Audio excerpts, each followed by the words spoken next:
You are now watching The Investment Cup. My name is Joelise, CEO of Sapphire Investment Group and Associates. I have the pleasure and the honor of sitting with someone who I met just about 4 weeks ago, so we're going to call that a month. And when I met her, we clicked immediately because we're Louisiana girls.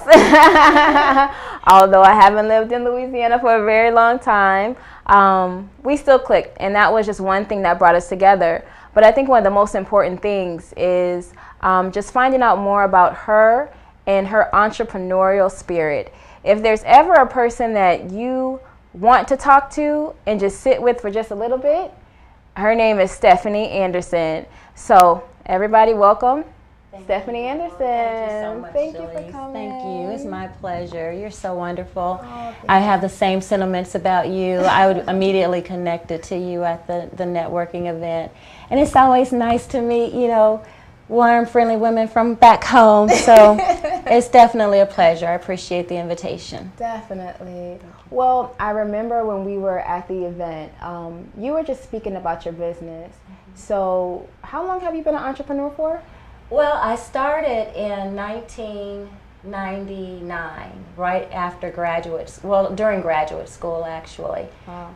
And so what I started doing at that time was working with entertainers on radio, on-air personalities, and branding their messaging with their merchandising and that kind of thing. It's something that wasn't really going on at the time. I worked with a station in Louisiana, wow, right out of, I went to LeTourneau University in Longview, Texas. Oh, wow. Okay. And about what age were you?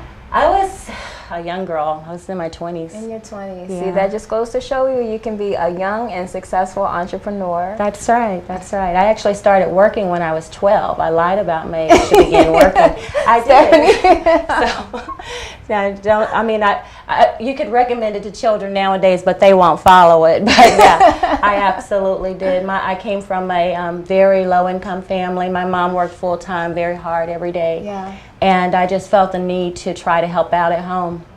So I went to work at the age of 12. I worked after school in summers. Wow. I worked 2 jobs once I got of age to work, actually. So that's where my entrepreneurship actually began there, I think. Okay, so you felt that feeling of making money at such a young age. You're like, wow, is it really this simple? I felt that feeling of I do not want to be working for anybody else. I felt that at a very young age because I realized that if I was adding the value to these people at the age that I was, how much value was I adding, and wouldn't I be better suited at adding that same value for myself and my family? So I took all the information and experiences that I could from them, and I took it and learned to grow and gained more experience in the different fields, and eventually stepped out on my own. And so I haven't worked for anyone except myself since 1999.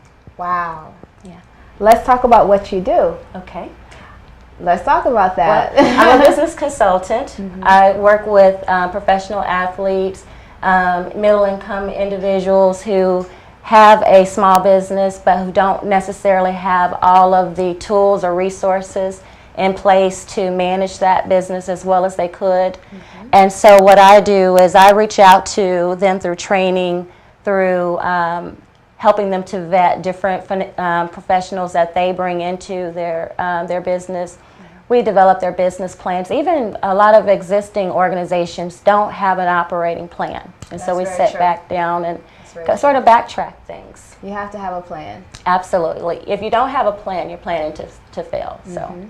And people also call you the money lady. They do call me the money lady. I've worked with the SBA since 2004 or 5. Mm-hmm. I help individuals get SBA loans that are 504 loans or 7A loans. The SBA, of course, is the Small Business Administration. Mm-hmm. And we work with economic development corporations in different cities to get that funding. And so for my for-profit companies, I usually go that route, and then I also do grants for nonprofits because, of course, that's where awesome. I started.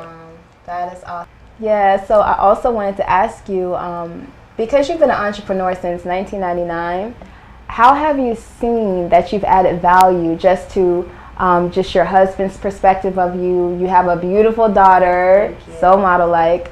and so intelligent when I met her. How have you really added value to their life by owning your own business? Well, I think that one of the main things that I've been able to give to my daughter is a parent that's able to be present and available. Wow. And, you know, she's blessed to have a very wonderful and active father who financially provides for her very well. If you don't have that balance, if you don't have someone there day in and day out, showing you the way, not just telling you the way, but showing you the way. Yeah. And so I try to take my daughter with me wherever I go. I've always done that, even when she was a child. I would take her to meetings, and it has just developed her sense of confidence in her own skills. And so I remember as a young girl, she would start her own businesses. As far as my partner is concerned, we've always worked hand in hand in terms of running his businesses since he left the NFL. He's a very smart individual, decided to go back to Alabama to finish the degree that he had started several years before. And I'm very proud of him for that. But he has a very good head for business, and so I'm more of a right-hand man in a support system for him. Absolutely. I wanted to speak with you. President Barack Obama actually had a meeting with entrepreneurs in the nation because he understands the value of what it means to own your own business and employ people in America. And one of the guys that I follow is Magic Johnson. Yeah. I was just in LA recently. It's a great role model. Yes, I watched this documentary on Netflix, and I was just in LA visiting my sister, and I got to see his shopping area. Oh. And they actually showed that on the documentary. So in seeing that, you actually see how where he has his shopping area is in a place that is not as wealthy. Yeah. But he wanted to bring in some of the stores that weren't accessible to these people. That's right. When I, was able to ride through, I was just so happy to see such an individual giving back in such a way. Yeah. And I really admire the president for sitting with entrepreneurs and saying, how can we change the nation? Absolutely. So what I wanted to ask you is, if there were businesses that you think that our economy needs to stimulate the economy, what businesses are those? Absolutely. Well, first of all, let me just comment on Magic Johnson. Mm-hmm. I lived in Los Angeles when he was beginning some of the real business developments there with the Starbucks partnership and others. And he brought them into an area that was just on the cuffs of being maybe a lower middle class area. But that area has really boomed economically since he's brought that. Yes, absolutely. Yeah. And then he's also in the West La Cienega area as well. Okay. So he's done tremendous things for our community, and I think that is that's one of the things that we have to look to for our economy. It's we have a lot of different resources and a lot of different opportunities in America. Yeah. Of course, we have our STEM and our energy. And all of those are very prominent up-and-coming fields that if we encourage our children to start to look into. My daughter, as you know, is studying mechanical engineering at Embry-Riddle. It will help to stimulate the growth of the economy. Because if we look at what's happening just in China and other countries that before were below us in terms of wages, it's been a tremendous turnaround.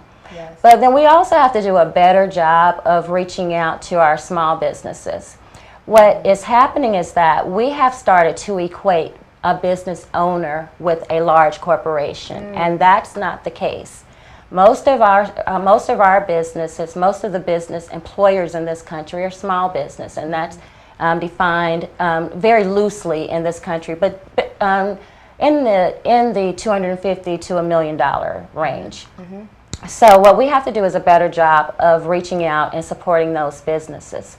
We have not done a very good job of the oligopoly practices that we've allowed to continue in this country. Mm-hmm. We've allowed certain industries to create monopolies that are not fair. Yeah. And so some of these practices are against a small business owner, and we have to recognize that 98% of our businesses are small businesses. Mm-hmm. It's called the Fortune 500 or Fortune 1000 for a reason. Mm-hmm. There are only about 500 to 1,000 corporations that meet that status. Mm-hmm. And then our taxes, our tax structure needs to change. Yeah.